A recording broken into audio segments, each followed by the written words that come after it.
Hi, my name is Shermana Saboor, and I'm a third-year student in interior design here at AOD.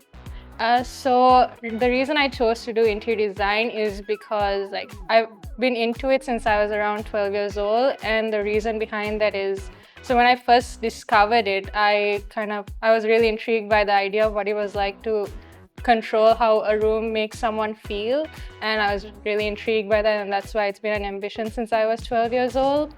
So for my final year project, I chose to do a more personal project, which is aimed towards the Malays in Sri Lanka.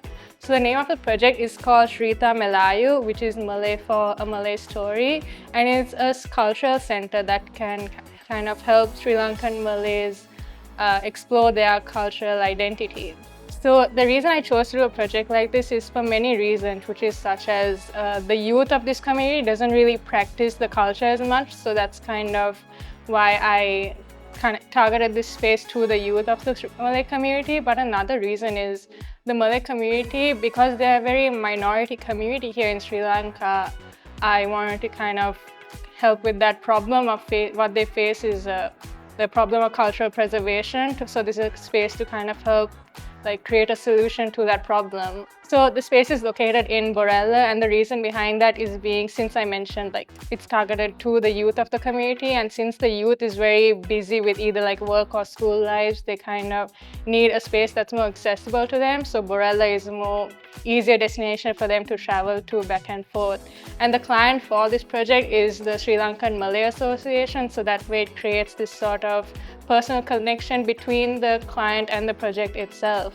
So the concept I chose to do for this project is a concept called bricolage, and it's about how you can work with layers. And I took the whole idea of what it's like. Malays in Sri Lanka came from different countries around the world and created a new community here in Sri Lanka. And that kind of inspired the idea of using layers and bricolage as a concept. So the overall layout of this space, it is inspired by the process of what it's like to discover your cultural identity.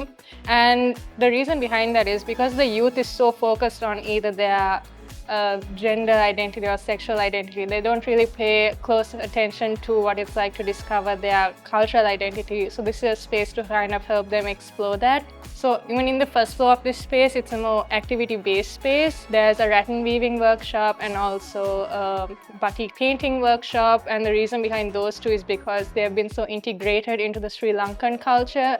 So this is a space to kind of help create that awareness for the Malay community.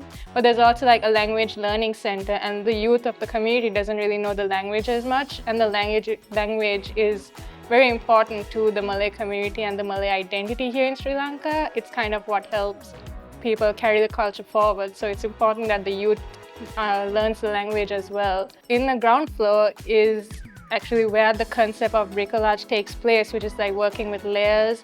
And I looked into the emotions that people feel when they try to discover their cultural identity, and I integrated those into the ground floor. So another important solution to helping with that problem of cultural preservation is to create that strong community bond within the community. So I kind of created a furniture piece as well to help create that group activity that they can batik paint together and kind of create that community bond. One main aim of this project is to kind of portray how interior design can play a crucial role in solving the problem of cultural preservation within a minority community, whether it's in Sri Lanka or any other country. For my future plans, I plan to have my own firm one day, but I'm currently working with IO Interior in Navala.